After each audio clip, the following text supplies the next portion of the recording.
Welcome back. Today we're talking about the novel that won the Pulitzer Prize for Fiction in 2021. And it was this book called The Night Watchman by Louise Erdrich, who is a Native American indigenous writer. She's part of a tribe called the Turtle Mountain Band of Chippewa Indians in North Dakota.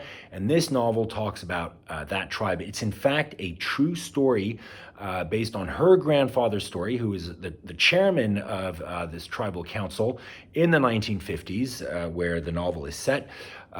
In an episode where this tribe really faced a pretty major political challenge in the form of a termination bill that was coming from the Congress in Washington, trying to terminate the sovereign lands, the reservations of these Native American tribes, and in an effort to get them to assimilate in broader American society.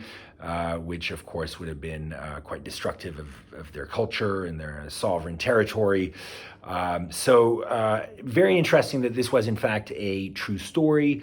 As many people always say, it's very important for authors to write about what they know. And so this semi-fictitious biography of her grandfather, who was the tribal chairman, who is represented in this novel as the main character, called Thomas Wajask, who is a night watchman in a jewel-bearing factory on the reservation when he's not the tribal council chairman.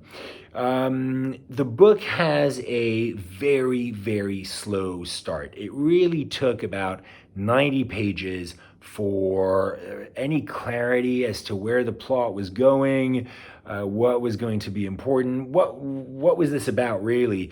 And around page 90 is where the stakes start appearing and the story kicks into motion, finally, because it was getting a little bit disorienting before then. In the first 90 pages, really, she's constructing the landscape, the characters, and so on, but it feels a little bit adrift, a little bit aimless, and so the reader is pretty relieved when there seems to be a point to the story. There may even, in fact, be too many storylines here in this novel.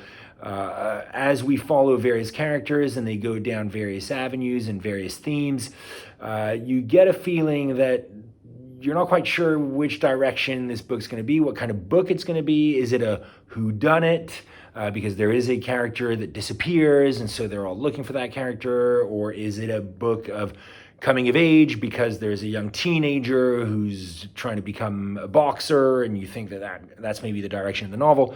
But finally, around page 90, this very significant moment in the book, it is revealed that what is really going to drive the action of the book is this termination bill that's being discussed in Washington.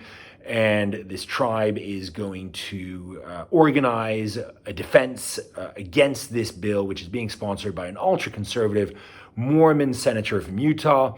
And so the whole point of the book is really the defense of this. And it will culminate, without giving too many spoilers, in a fairly interesting showdown in Washington, D.C., where these forces of conservatism and Native Americans clash in Congress.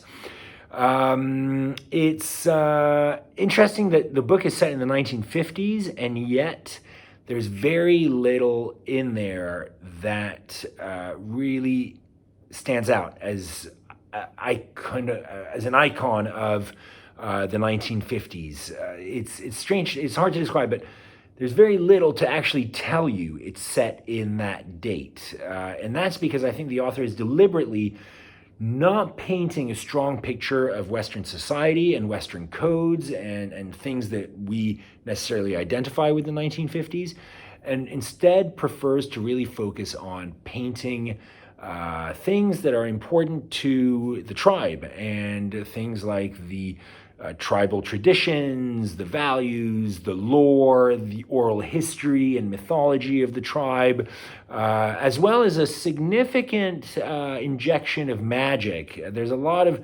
spirits and visions and apparitions, and the main character, in fact, has a a ghost that sort of follows him around in sticky situations. And towards the end, you sort of understand the origin story of that ghost, and it's quite well done.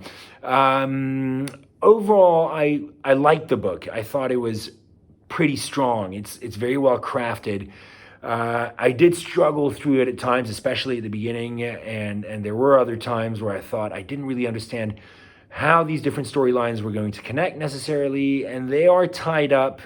All the loose ends are tied up, but in a way that feels a little bit forced and sometimes a little too accelerated, whereas it might have been better to focus on the main political storyline. But that's just my opinion. Maybe other people would disagree with that assessment.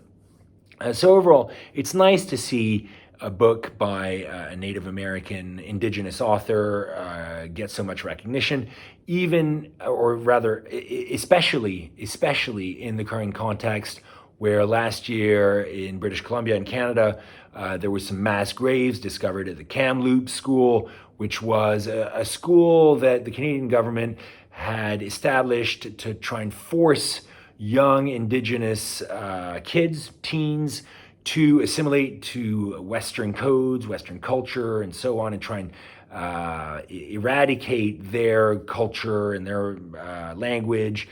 And so these kids were so poorly treated, so brutally treated that many of them died, and they found 200 unmarked graves at the back of the school. And it's just absolutely horrific. So in that context where this sort of issue in the treatment of Native American tribes, of indigenous people, is coming to the fore, it's certainly pretty significant that this book won the Pulitzer Prize for fiction, and that it helps to maintain this sort of thinking to the front of our minds.